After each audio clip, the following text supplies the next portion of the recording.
എല്ലാവരും ഇങ്ങോട്ട് നോക്കിൻ.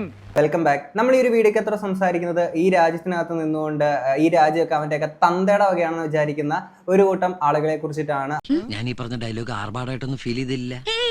ആരെയാണെന്നുള്ളത് മനസ്സിലായില്ല എന്നുണ്ടെങ്കിൽ ഇവർ അമ്മ അമ്മ എന്ന് വിളിക്കുന്നത് പശുവിനെയും അച്ഛ അച്ഛ എന്ന് വിളിക്കുന്നത് കാളേനെയാണ്.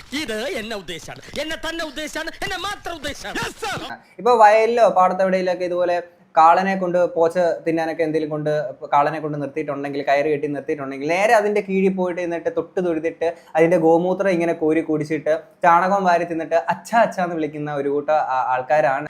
എന്ത് ചെയ്യാനാടാ, ഞാൻ ഇങ്ങനൊരു ദുരന്തനായി പോയി. അപ്പൊ നിങ്ങൾക്ക് ഏകദേശം മനസ്സിലായി കാണും. നോർത്തിൽ ഇത്തരത്തിൽ ചാണകം വാരി തിന്നി ഇതുപോലെ മൂത്രം കുടിക്കുകയും ചെയ്യുന്ന ഒരു കൂട്ടം ആൾക്കാരുണ്ട്, ഗോമൂത്രം കുടിക്കുന്ന ആൾക്കാരുണ്ട്. അവരുടെ വീഡിയോസ് ഒക്കെ നമ്മൾ കഴിഞ്ഞൊരു വീഡിയോക്കകത്ത് റിയാക്ട് ചെയ്തിരുന്നു. എന്താ ഒരു തീപ്പൊരിയ രോമാഞ്ചം കണ്ടൊരു രോമാഞ്ചം.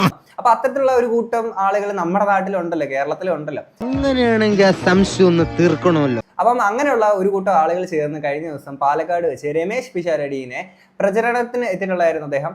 പക്ഷെ അദ്ദേഹത്തിന്റെ പ്രചരണത്തിന് വന്നപ്പോഴത്തേക്കും നേരെ തടഞ്ഞിരിക്കുകയാണ്. ഇങ്ങനെ അവർ തടയുമ്പോൾ അവരവരുടെ മനസ്സ് വിചാരിച്ചിട്ടുണ്ടായിരുന്നത് ഈ രാജ്യം അവന്റെയൊക്കെ തന്തയുടെ വകയാണെന്നുള്ളതാണ്.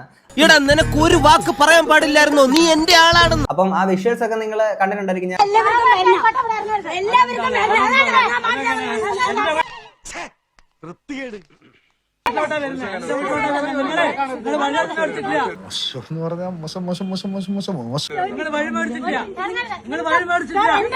ഒരു കയ്യബദ്ധം നാറ്റുകരുത്.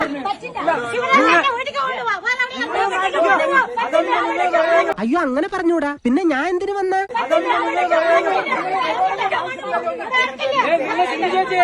ഇത്രയും ആളുകളുടെ മുമ്പിൽ വെച്ച മനുഷ്യന്റെ വായിൽ കൂടെ കേൾപ്പിച്ചപ്പോൾ നിനക്ക് തൃപ്തിയായില്ലടാ. എന്താണ് ഇവിടെ സംഭവിച്ചത് എന്നുള്ള കാര്യങ്ങൾ ഡീറ്റെയിൽ ആയിട്ട് രമേശ് പിഷാരടി പറയുന്നുണ്ട്. നമുക്ക് അതൊന്ന് കേൾക്കാം. ഞങ്ങൾ പ്രചരണാർത്ഥം പോയി. ഞങ്ങളുടെ പ്രചരണ വണ്ടി ഇത്തിരി വലുതാണല്ലോ, അത് വളയ്ക്കാനും തിരിക്കാനും ഒക്കെ വേണ്ടിയിട്ട് ഒരിടത്ത് നിർത്തിയപ്പോൾ അവിടെ ഒരു പറ്റം സ്ത്രീകൾ നിൽക്കുന്നുണ്ടായിരുന്നു. എവിടെ പോകാൻ? അവന്മാരെന്റെ ചുറ്റും കൂടി വെറുതെ പേടിപ്പിക്കാം, വെറുതെ റൗണ്ട് ചെയ്യാന്ന്. ഞങ്ങൾ ഇങ്ങനെ നടന്നങ്ങോട്ട് പോയിക്കൊണ്ടിരിക്കുമ്പോൾ പെട്ടെന്നൊരു ഇളം നീല ചുരിദാറിട്ടൊരു സ്ത്രീ മുന്നിലേക്ക് വന്നു. നമ്മൾ ഒറ്റക്കെട്ടായിട്ട് നിൽക്കണം. ഹം ഏക് പരിവാർ ഹേ.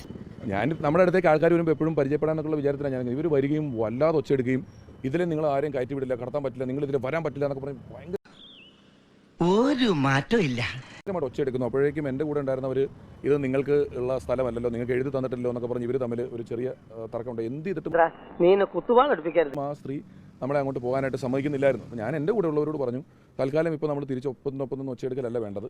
ഞാനും കാര്യമായിട്ടൊന്നും പറഞ്ഞില്ല. ഞാൻ കാര്യമായിട്ടൊന്നും പറയാത്തത്, ഒന്നാമത് എനിക്കെതിരെ ഒച്ചയെടുത്തുകൊണ്ട് വന്നത് ഒരു സ്ത്രീയാണ്. നീ ആ കയ്യങ്ങട് തന്നെ ഒന്നിനും പ്രതികരിക്കാത്തതിന് 100-ൽ 100 മാർക്കാ നിനക്ക്.